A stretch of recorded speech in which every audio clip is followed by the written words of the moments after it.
Hello every one, ഇന്ന് നമുക്കൊരു breakfast recipe നോക്കിയാലോ. ബൺ ദോശയാണ് ചെയ്തെടുക്കുന്നത്. വളരെ സിമ്പിളാണ്, എന്നാൽ നല്ല ടേസ്റ്റിയുമാണ്. സാധാ ദോശ പോലെയല്ല, നല്ല സോഫ്റ്റ് ആയിട്ടുള്ള ദോശയാണ്. ഇതിൻ്റെ ഒപ്പം ചട്നി, പിന്നെ സാമ്പാർ, പിന്നെ കുറുമ ഒക്കെ നല്ലൊരു കോമ്പിനേഷനാണ്. അപ്പോൾ ഇത് തയ്യാറാക്കി എടുക്കുന്നത് എങ്ങനെയെന്ന് നമുക്ക് നോക്കാം. ബൺ ദോശ തയ്യാറാക്കി എടുക്കാനായിട്ട് ഒരു ബൗളിലേക്ക് റവ ഇട്ട് കൊടുക്കാം. വറുക്കാത്ത റവയാണ് ഞാനിവിടെ എടുത്തിരിക്കുന്നത്. 250 ml കപ്പിന് 1 കപ്പ് റവയാണ് എടുത്തിട്ടുള്ളത്. ഇനിയും വേണ്ടത് തൈരാണ്. 1/2 കപ്പ് തൈരാണ് ചേർത്ത് കൊടുക്കുന്നത്. പുളിയില്ലാത്ത തൈര് വേണം എടുക്കാൻ, ഒരുപാട് പുളിയുള്ള തൈര് എടുക്കല്ലേ. ഇനി ഇതിലേക്ക് 1/2 കപ്പ് വെള്ളം കൂടി ചേർക്കാം. നല്ലോണം ഒന്ന് മിക്സ് ചെയ്തെടുക്കാം. ഇനി ഇതൊരു 10 മിനിറ്റ് നമുക്ക് മാറ്റി വയ്ക്കാം. ഈ സമയത്തിനുള്ളിൽ ഈ റവ നല്ല സോഫ്റ്റ് ആയിട്ട് കിട്ടും. അപ്പോൾ ഇവിടെ 10 മിനിറ്റ് കഴിഞ്ഞിട്ടുണ്ട്. ഇപ്പോൾ നോക്കൂ, റവ കുതിർന്ന് കിട്ടിയിട്ടുണ്ട്. ഇത് നമുക്കൊരു മിക്സി ജാറിലേക്ക് മാറ്റാം. പിന്നെ നിങ്ങൾ വീഡിയോ ലൈക്ക് ചെയ്യാനും ഷെയർ ചെയ്യാനും മറക്കല്ലേ.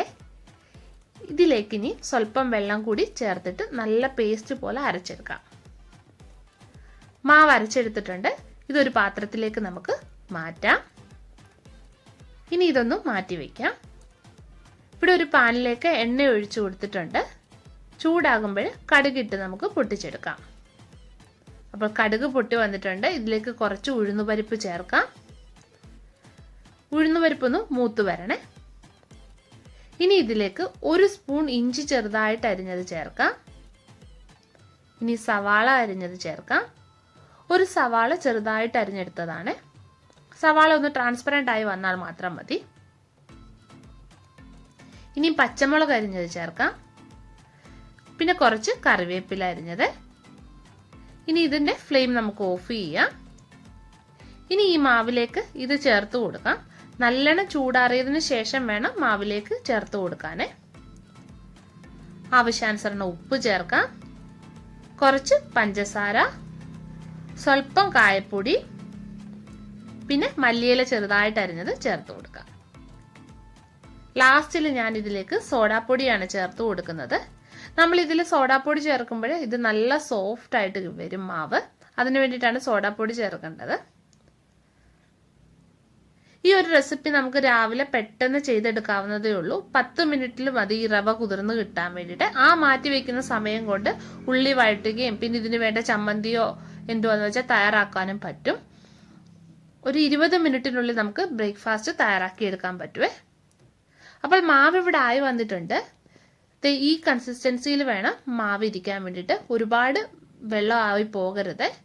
ഇതുപോലെ വേണം മാവ് ഇരിക്കാൻ. ഇനി ഇത് നമുക്ക് ചുട്ടെടുക്കാം. അതിനായിട്ട് ഒരു അപ്പച്ചട്ടിയാണ് ഞാൻ ഇവിടെ എടുത്തിരിക്കുന്നത്. നിങ്ങളുടെ കയ്യിൽ കടുക് താളിക്കുന്ന ചെറിയ പാൻ ഉണ്ടെങ്കിൽ അതിൽ ചുട്ടെടുക്കാവുന്നതാണ്. അപ്പോൾ നല്ല ഷേപ്പിൽ വരും. ഇത് നല്ലോണം മുരിഞ്ഞ് ക്രിസ്പി ആയിട്ട് കിട്ടണമെങ്കിൽ കുറച്ച് കൂടുതൽ എണ്ണ ഒഴിച്ചു കൊടുക്കണേ. സാധാ ദോശ ചുടുന്ന പോലെയും ചെയ്യാമേ. ഇത് നിങ്ങൾക്ക് നല്ലോണം മുരിഞ്ഞ് നല്ല ക്രിസ്പി ആയിട്ട് വരണമെങ്കിൽ കുറച്ചുകൂടെ എണ്ണ കൂടുതൽ യൂസ് ചെയ്യണം. അത് നിങ്ങളുടെ ചോയ്സ് ആണ് കേട്ടോ. ഇതിൻ്റെ കൂടെ ഉള്ളിച്ചമ്മന്തി നല്ലൊരു കോമ്പിനേഷനാണ്. ഞാൻ സിമ്പിൾ ഉള്ളിച്ചമ്മന്തിയുടെ റെസിപ്പി ഇട്ടിട്ടുണ്ടായിരുന്നു. കാണാത്തവരൊന്ന് കണ്ടു നോക്കണം കേട്ടോ. ഈ ബൺദോശയുടെ കൂടെ നല്ലൊരു കോമ്പിനേഷനാണ് ആ ചട്നി. അപ്പോൾ ബൺദോശ തയ്യാറാക്കി എടുത്തിട്ടുണ്ട്. നല്ല ടേസ്റ്റി ആയിട്ടുള്ളൊരു ബ്രേക്ക്ഫാസ്റ്റ് റെസിപ്പിയാണ്. സിമ്പിളുമാണ്. ചെയ്തു നോക്കുക കേട്ടോ. അരി ഉഴുന്നും ഒക്കെ ഇടാൻ മറന്നു പോകുന്നുണ്ടെങ്കിൽ ആ സമയത്ത് ഈ റെസിപ്പി നിങ്ങൾക്ക് ചെയ്തു നോക്കാവുന്നതാണ്.